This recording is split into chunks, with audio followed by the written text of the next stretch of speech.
Alright, time to talk about the latest film from Disney and Pixar. Man, I am so excited. It has me feeling some kind of way.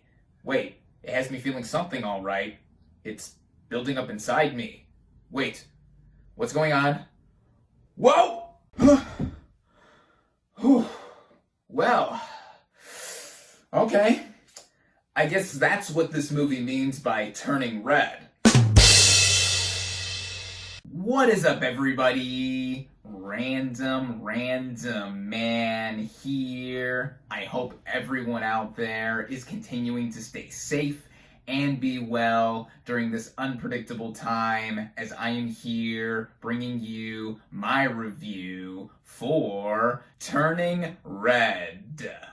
Now, the plot of this computer-animated coming-of-age fantasy comedy basically follows a 13-year-old girl named Mei Yin, played by Rosalie Chiang, who turns into a giant red panda whenever she gets too excited or scared.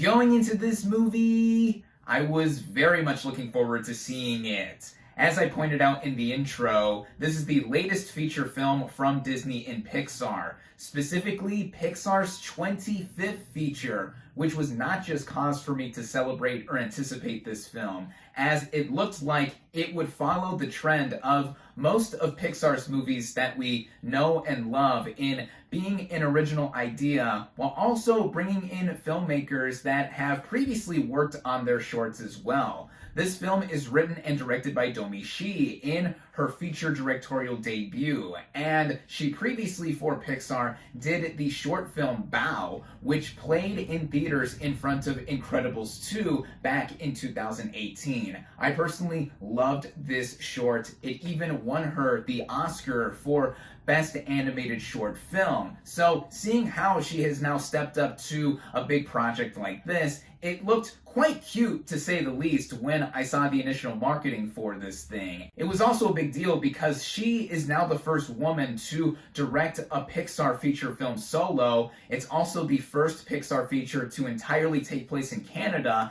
and it is also the first Pixar feature since 2009's Up to feature an Asian lead character. Which, speaking of our lead, starting out with the cast and their vocal performances, we have Rosalie Chiang voicing Mei Yin Mei Li. Now, she is this 13-year-old Chinese-Canadian girl who is in the 8th grade, and as she is discovering changes about herself while growing up, she has also discovered that she turns into a giant red panda whenever she gets too excited or scared. The vocal performance here from Chiang channels a lot of the frustration that anyone going through puberty would be facing, and also the added fantastical element of her being this creature. And I think that she gives a very expressive performance, and also one that is very likable, and I think is relatable to many people. Even for someone like myself who doesn't have the same background as her, I can pinpoint certain factors about her personality that I would latch onto. I mean, yeah,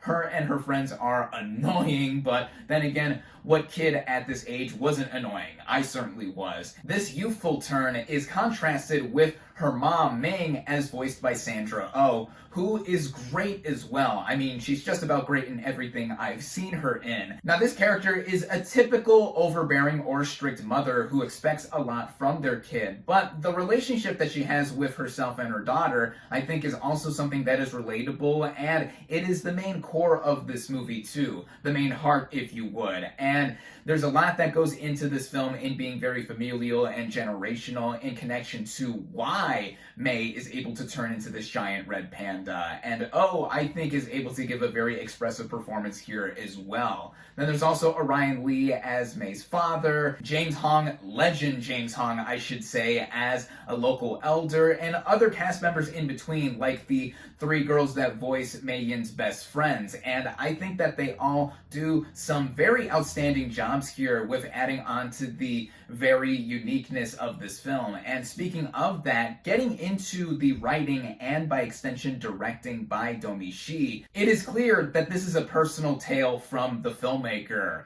it takes place in 2002 Toronto, so there are details here and there that harken back to that era, like pre-smart cell phones, disposable cameras, and Tamagotchis that help give the sense of atmosphere to this film. And that is part of what I think gives this movie a lot of wonder. I mean, of course, the animation, given that Pixar is now 25 features in, is something that is an understatement to describe in being so high quality, but also specifically with all the visual variety that is sprinkled in here as well. But going back to the storytelling from She, there are a lot of cultural and metaphorical factors here that make this film, again, a huge allegory and representation of puberty for a 13-year-old girl, and also the sense of identity with and without your family, just forging yourself and how you're going to navigate this world as May discovers all throughout, while also trying to harness and contain herself as a giant red panda, which does lead to a lot of funny moments in this film. Also, with the energy that this movie has, it just keeps going and never lets up and makes the fullest use of its just under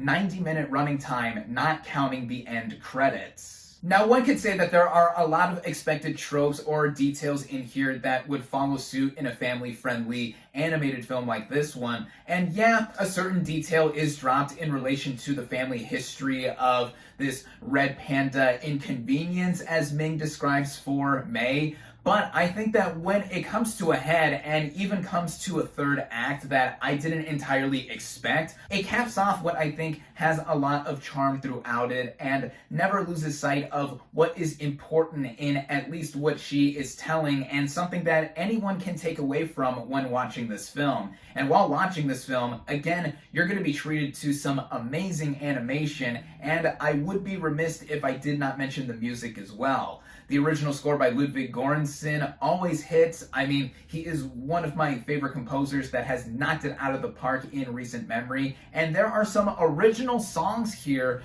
by Billie Eilish and her brother Phineas O'Connell. In fact, Phineas voices one of the members of this boy band that May and her friends are obsessed with, and that is one big factor to the plot as well that I didn't mention before. I was just a bit surprised overall for how into this movie I was. I mean, I knew I was going to find details in here that I was going to like anyway, but when seeing the finished product in total, I think that this makes for one of Pixar's most memorable movies in recent memory, and in comparison to other animated films from in-house Disney, I would favorably compare this to last year's Encanto, which has a lot of crossover in the familial and generational themes there. Fortunately, I saw Encanto in theaters, and unfortunately for Turning Red, it has gone straight to Disney Plus, like the other two most recent entries from Pixar, Luca and Soul. Of course, given the time that we are currently living in, that was the best strategy as was saw fit for this movie's release, but I would have loved to have seen this thing in theaters as it was meant to be seen. It still gives this movie a wide audience to be able to see this thing regardless, as I saw just on my TV here right behind me, and I can watch it over and over again, which I think a lot of people are going to anyway if they find this movie has struck a chord with them. And for me personally, it certainly did, as if it wasn't already clear by now, I loved Turning Red. I highly recommend it. My final verdict for Turning Red is 4.5 out of 5 stars.